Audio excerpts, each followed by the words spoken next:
Fiskvinnslan mjög spennandi fag og þar starfa mikið af fagmönnum.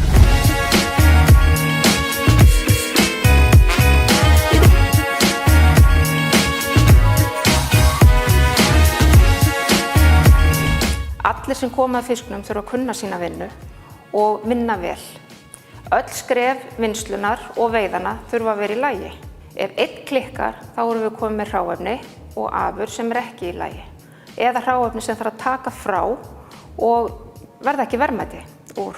Þannig að sjómennirnir þurfa að kunna sitt fag og vera vel þjálfaðir og það ekki nóg að þeir kunni sitt fag. Fiskurinn kemur svo í land og þar taka við aftur fullt af fagfólki. Þarna eru mikið af vélum, búnaði, tækni, það eru gæðakerfi sem eru í virkni, alveg frá því að fiskurinn veiddur og þangað til að fiskurinn kominn út úr húsi og jafnvel kominn á disk þess sem ætlar að borða fiskinn lengst út í heimi.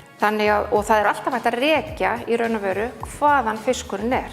Báturinn Jón Jónsson sem veiddi fiskinn norður á landi á þessari tímasetningu til dæmis, sem viðkomandi að borða út í heimi. Fiskurinn þarf að vera góður að gæðum, hann þarf að vera vel blóðgæður, hann þarf að vera frágenginn í ís, fara í kör sem eru dagmerkt og síðan farið með hann í land. Þar tekið við honum og þá það að því að fiskurinn dagmerktur eða körin eru dagmerkt, að þá mjög auðvelt fyrir vinnsluna að stýra því hvað að fara inn í vinnsluna. Við tökum yfirleitt elsta fiskinn fyrst og síðan höldum við áfram koll af kolli. En þetta spilast svolítið eftir mörkuðunum hverju sinni. Hvað verið að panta á þessum og þessum degi. Öll skrefin í vinnslunni þurfa að vera í lagi.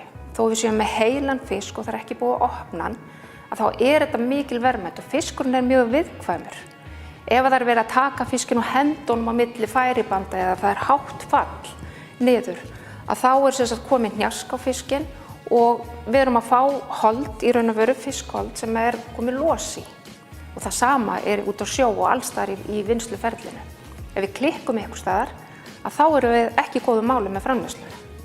Þannig að alla svona hluti þarf að passa mjög vel. Það alveg sama hvort þetta, það þarf að hanna vélar og tæki og færibönd og slíkt. Þannig að minnstan hnjaski verði, það sé auðvelt að halda þessu hreinu og hitastigið sé í lagi. Hitastigið mjög mikilvægt vegna þess að ef hitinn fer upp í fisknum, þó að sé ekki nema stutta stund, þá erum við strax búin að minnka í raun og veru geymsluþolið mjög mikið. Þannig að ef hitastigið fer upp, styttist sá tími sem að við höfum til þess að vinna fiskinn og þangað til að hann kominn á disk neytandans. Þá kannski verri gæði sem að neytandinn að fá. Þannig að þessi skref þurfa öll að ganga mjög hratt og vel fyrir sig. Við erum komið mikið með tækjabúnað og sjálfvirkni í sjávarútveginum. Þannig að það svo mörg störf sem að þarf að vinna, mikil tæknisþekking sem að þarf, sölu og markaðsmál þurfa að fylgjast náttúrulega að þessum góða tækjabúnaði, það þarf að halda þessum tækjabúnaði í gangi. Starfsfólki þarf að vita hvað að gera og starfsfólki þarf líka að kunna fara eftir gæðareglum, umgengnisreglum og öllu saman. Það svo mörg spil sem þurfa að falla saman í þessu risastóra púsluspili til þess að þetta sé eins og best gengur. Þannig að við séum að fá fyrsta flokks afurð út úr þessu flotta hráefni sem við erum með út á sjó.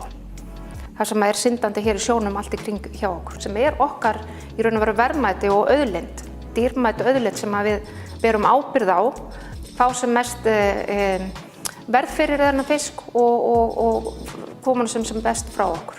Ég búin að tala svolítið eða minnast á hvað starfsmennirnir hver og einn skiptir miklu máli. Ef að Gunna eða Pétur Gunna eða Pétur að vinna út í sal og þau eru á fullu að vinna sitt verk og sjá að þau ráð ekki við hvað þau eru að gera. Hvað gerir maður þá? Þá mjög auðvelt að stíga til hliðar og segja, heyrðu, mér vantar hjálp. Ég ræð ekki við þetta. Það verðmætur starfsmaður sem gerir það. Biður hjálp ef hann ræður ekki við hlutina eða ef hann kann ekki alveg. Því inn í gæðakerfinu þá svo mikilvægt að það viti allir sitt hlutverk. En síðan líka ef við sjáum að Gunna eða Pétur eru ekki að ráða almennilega við sitt verk, að þá líka koma og bjóða fram hjálp. Get ég hjálpað þér? það skiptir svo miklu máli. Það að við getum unnið saman í þessari liðsheild. Við erum að vinna undir stóru gæðakerfi. Við erum að vinna með það markmiði að ná út mjög góðri vöru. Við erum í lúxusframleiðslu.